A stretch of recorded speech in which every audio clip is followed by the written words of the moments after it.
ஜனாதிபதி தலைமையில் யாழ்ப்பாணத்திலே நடைபெற்ற மாவட்ட ஒருங்கிணைப்பு குழு கூட்டத்திலே தமிழ் மக்களினுடைய அபிலாஷைகளுக்கு முரணான எதிரான பல விடயங்கள் கதைக்கப்பட்டிருக்கிறது. அதுவும் வேதனையான விடயம். யாழ் மாவட்டத்தில் யாழ்ப்பாண தமிழ் மக்களினுடைய வாக்குகளை பெற்று வந்த ஒரு சில பாராளுமன்ற உறுப்பினர்களும் இந்த மிக மோசமான செயலை புரிந்திருக்கிறார்கள். அதிலும் ஒரு பாராளுமன்ற உறுப்பினர் சொல்லியிருக்கிறார், காணாமலாக்கப்பட்ட உறவுகளுக்கு நட்டஈடு வழங்கப்பட வேண்டும் என்றும், தையிட்டியிலே தனியார் காணிகளை ஆக்கிரமித்து அமைக்கப்பட்டிருக்கின்ற சட்டவிரோத விகாரையை அகற்றுவதற்கு பதிலாக மக்களுக்கு மாற்று காணிகளை வழங்க வேண்டும் என்றும் சொல்லியிருக்கிறார். இவர்களினுடைய இந்த செயற்பாடு தொடர்பாக நாங்கள் இது மிக தீவிரமாக இருக்க வேண்டும், அல்லது இவர்கள் அரசினுடைய இரகசிய முகவர்களாக செயற்பட்டு எஞ்சி இருக்கின்ற தமிழ் தேசியத்தையும் தமிழினத்தினுடைய நலன்களையும் அளிக்கப் போகிறார்கள். இவர்களுக்கு நாங்கள் தெரிவிக்க விரும்புகின்ற விடயம் என்னவென்றால், காணாமலாக்கப்பட்ட உறவுகளினுடைய அவலங்களோ வலிகளோ கோரிக்கைகளோ வேணவாக்களோ உங்களுக்கு தெரியாவிட்டால் நீங்கள் அமைதியாக இருங்கள்.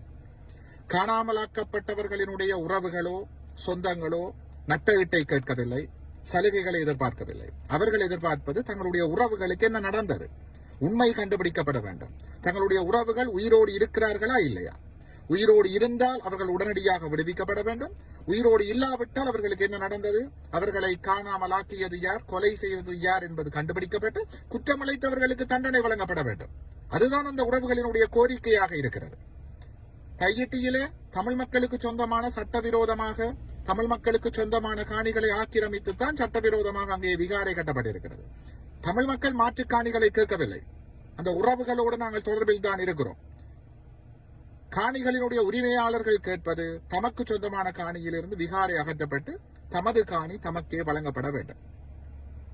காணாமலாக்கப்பட்ட உறவுகளுக்கு என்ன நடந்தது என்பதை கண்டுபிடிப்பதற்கு ஒரு சர்வதேச விசாரணை நடாத்தப்பட வேண்டும்.